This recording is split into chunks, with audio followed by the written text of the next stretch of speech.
कक्षा 10वीं हिंदी क्षितिज भाग 2 पाठ 1 गद्यखंड नेताजी का चश्मा। इससे पहले हमने पाठ पढ़ा था, नेताजी का चश्मा पढ़ा था।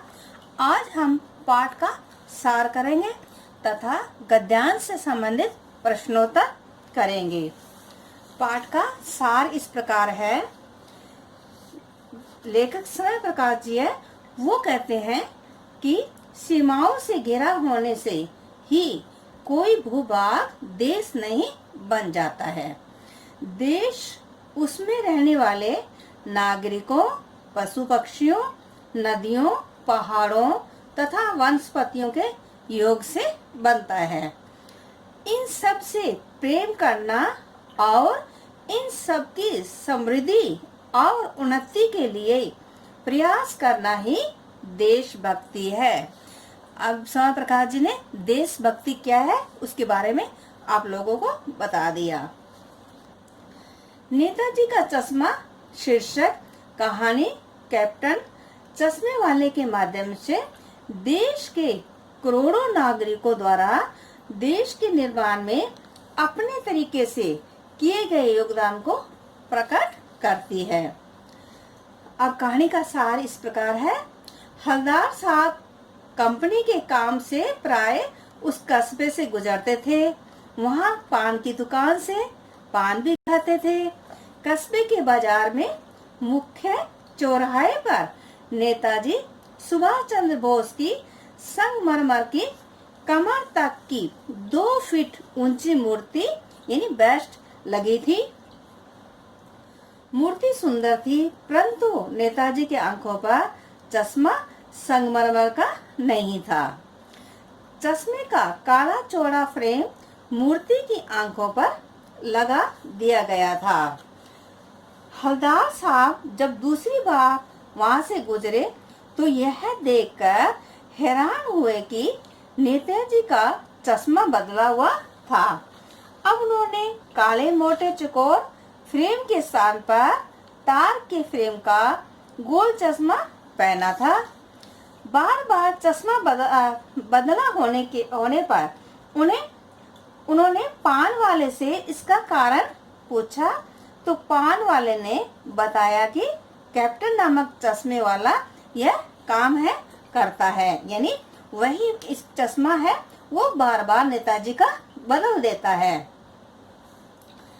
अब वो पान वाले ने बताया कि जब कोई ग्राहक नेताजी जैसा चश्मा मांगता है तो वह नेताजी का चश्मा उतारकर उसे देता है और नेताजी की मूर्ति पर दूसरा चश्मा लगा देता है।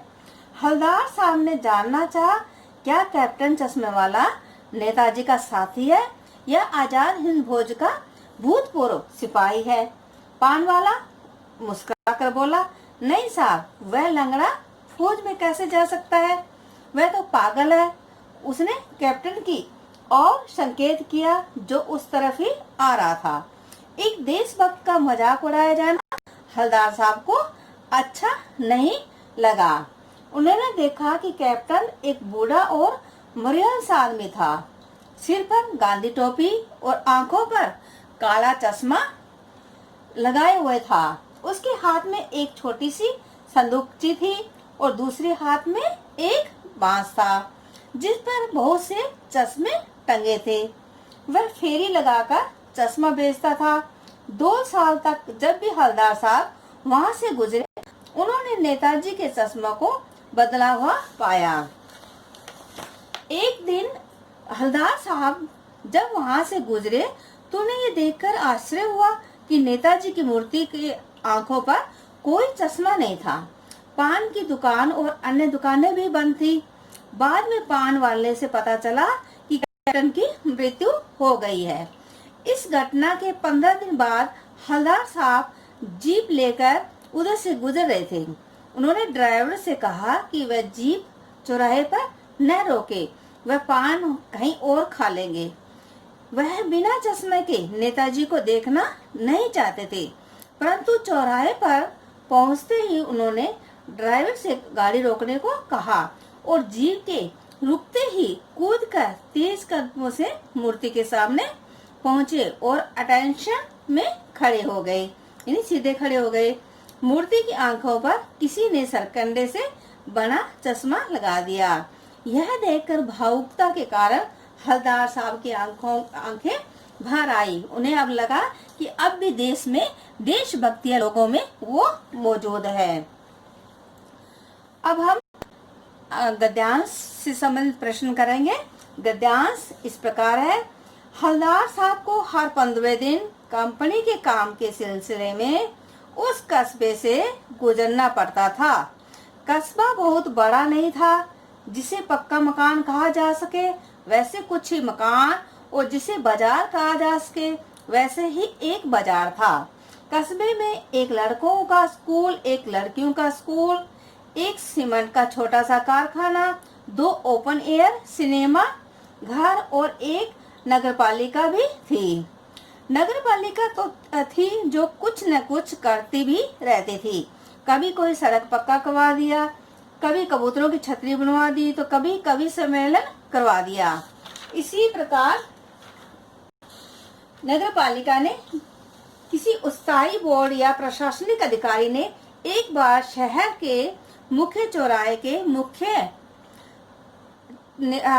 पर नेताजी सुभाष चंद्र बोस की एक संगमरमर की प्रतिमा लगवा दी। यह कहानी उसी प्रतिमा के बारे में है, बल्कि उसके भी एक छोटे से हिस्से के बारे में है।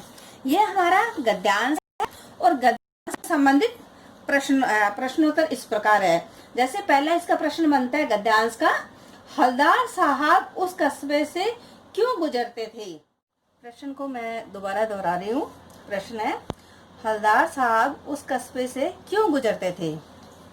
प्रश्न समझ लिया आपने, सुन लिया आपने भी, हलदार साहब उस कस्बे से क्यों गुजरते थे। अब हमें इसका उत्तर है गद्यांश के अंदर से ही ढूंढना है और अपनी तरफ से बना के उसका उत्तर लिखना है। तो उत्तर इस प्रकार है, हलदार साहब किसी कंपनी में काम करते थे। उस कंपनी के काम के बारे में उनको आना जाना होता था तथा हर 15वें दिन उस कस्बे से गुजरना पड़ता था। अब दूसरा प्रश्न आपका है, कस्बे की नगरपालिका क्या करती थी। दोबारा दोहरा रही हूँ प्रश्न को, कस्बे की नगरपालिका क्या करती थी। उत्तर इसका इस प्रकार है, कस्बे की नगरपालिका अनेक काम करती थी। कभी वह किसी सड़क को पक्का करवा देती थी, तो कभी कबूतरों की छतरी बनवा देती थी, कभी कवि सम्मेलन करवा देती थी।